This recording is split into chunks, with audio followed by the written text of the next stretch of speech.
Dakwah adalah cinta. Saja Ustadz Rahmat Abdullah.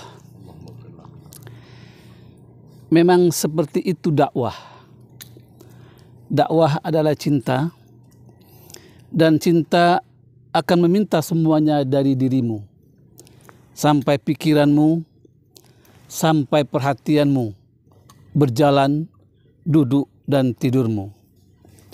Bahkan di tengah lelapmu, isi mimpimu pun tentang dakwah, tentang umat yang kau cintai.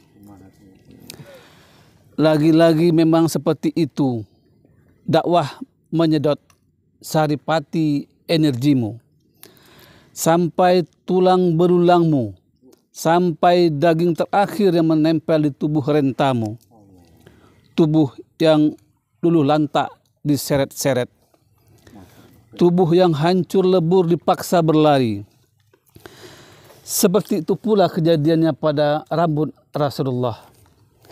Beliau memang akan tua juga, tapi kepalanya beruban karena beban berat dari ayat yang diturunkan Allah.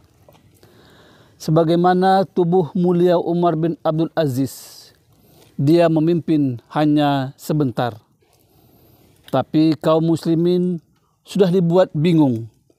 Tidak ada lagi orang miskin yang bisa diberi sedekah.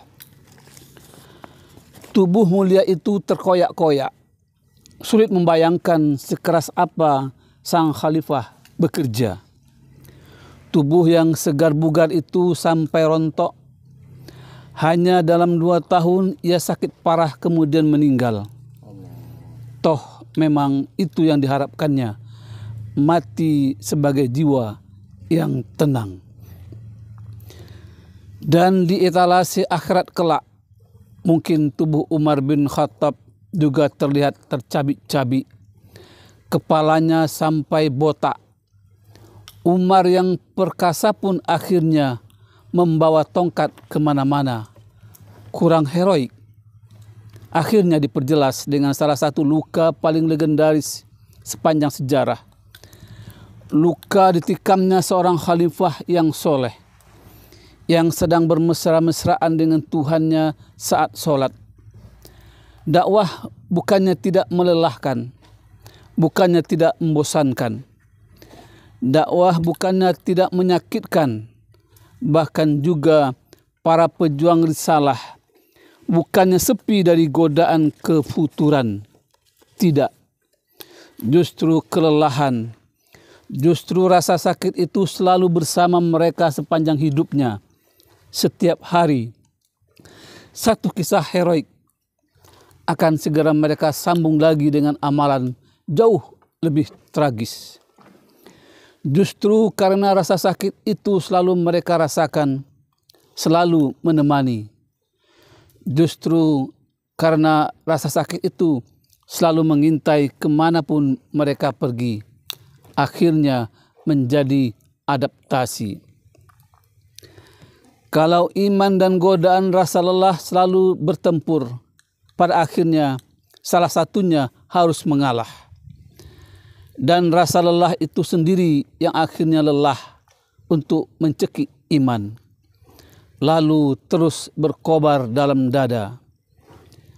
Begitu pula rasa sakit, hingga luka tak kau rasa lagi sebagai luka, hingga hasrat untuk mengeluh tidak lagi terlalu menggoda dibandingkan jihad yang begitu cantik.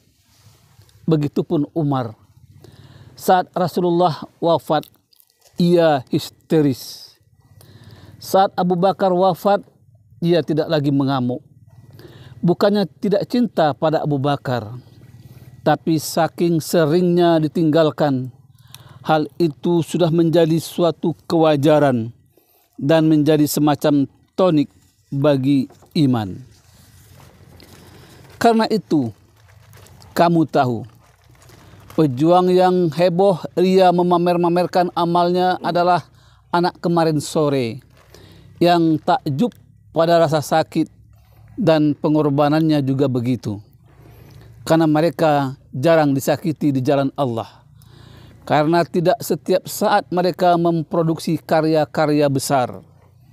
Maka sekalinya hal itu mereka kerjakan, sekalinya hal itu mereka rasakan, mereka merasa menjadi orang besar.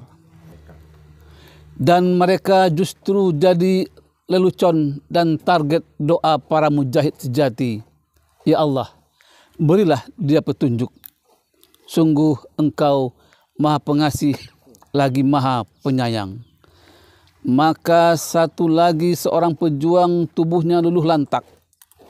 Jasadnya dikoyak beban dakwah, tapi iman di hatinya memancarkan cinta, mengajak kita untuk terus berlari. Teruslah bergerak hingga kelelahan itu telah mengikutimu.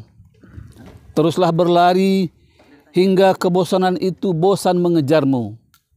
Teruslah berjalan hingga keletihan itu letih bersamamu. Teruslah berjalan hingga kefuturan itu futur menyertaimu. Tetaplah berjaga hingga kelesuan itu lesu menemuimu.